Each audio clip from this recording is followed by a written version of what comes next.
જય સ્વામિનારાયણ, જય ગૌ માતા. ખેડૂત મિત્રો, અટાણે ઘણી બધી જગ્યાએ જીરામાં કાળિયો આવ્યો છે. તો આપણે કાળિયાનું નિવારણ કઈ રીતે કરશું એના વિશે આજે થોડીક વાત કરવી છે. ત્યારે કાળિયો રોગ જે આવે છે એ આપણા ખેડૂતને ખ્યાલ બહુ મોડી હોય છે. લગભગ 20-25 દાડે ખબર પડે છે કે હવે આપણામાં કાળિયો આવ્યો. તો કાળિયો આવ્યો જોવું હોય કઈ રીતે આપણે જોઈશું એની તમને ટેકનિક બતાવી છે આજે. ખેડૂત મિત્રોને ત્યારે ખબર પડે છે કે ઉપર જે આખું ડાગા પડીને વચ્ચે આખું જીરું જતું રહે ત્યારે ખબર પડે કે આ કાળિયો રોગ આવ્યો છે. પણ એ શરૂઆત થઈ હોય એના 15 દાડા પહેલા થઈ ગઈ, 20 દાડા પહેલા થઈ ગઈ હોય છે. તમે જીરાના છોડને આમ આડા કરો એટલે થળિયાની અંદર સોયના દાણા જેવું, સોયના અણી જેવું જે ટપકા પડ્યા હોય થડની અંદર, ત્યારથી કાળિયાની શરૂઆત થઈ ગઈ છે. પછી ડાળીની અંદર ડાગા પડે છે અને પછી ઉપર આવતું હોય છે. ત્યારે આપણે વસ્તુ પહેલાથી એડવાન્સ ચાલીએ, કારણ કે આવી ગયા પછી ઘણું મોડું થઈ ગયું હોય છે, પછી રોકવો પણ અઘરો પડતો હોય છે.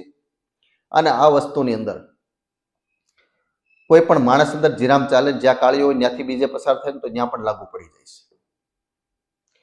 અમને એનું કારણ જે દેખાણું છે મોટા મોટું એ હોય તો વધારે પડતા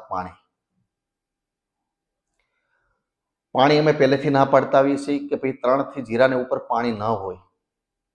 અને ઘણા બધા ખેડૂત એવું કરે છે કે લાંબા કેરા જવા દીધા છે.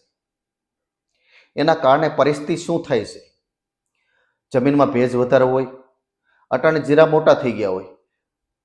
કાયમ માટે જમીનનો એવી સિસ્ટમ છે કે જમીન રાત્રે ઓજ મારે એટલે ભીની થાય, ઉપર લગી ભીની થાય અને દિવસે સુકાય.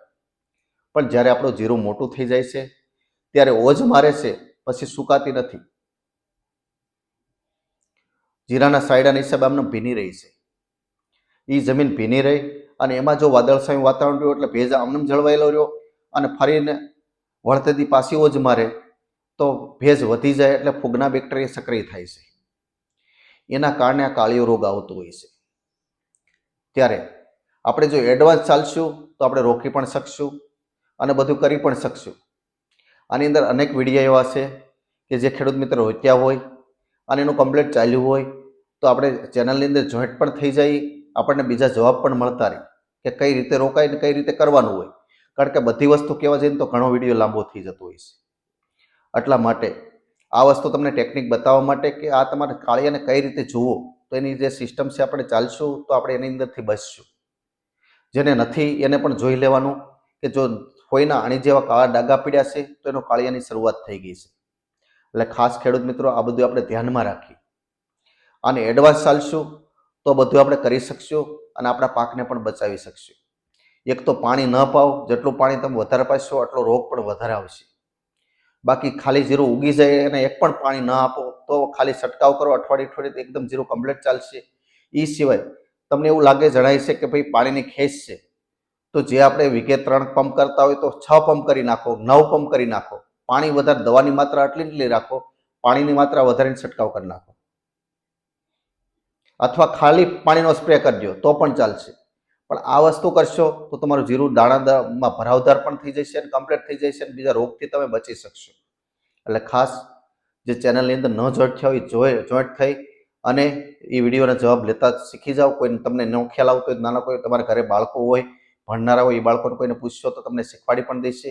અને ફાર્મર સ્કૂલની અંદર જોઈન્ટ થઈ જાઓ તો તમારું બધું કમ્પ્લીટ ચાલશે.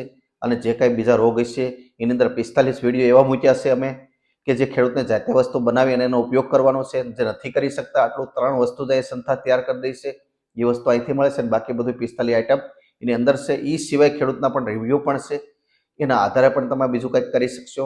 એટલે વિશેષ આનો લાભ લ્યો. અસ્તુ. જય સ્વામિનારાયણ, જય ગૌ માતા.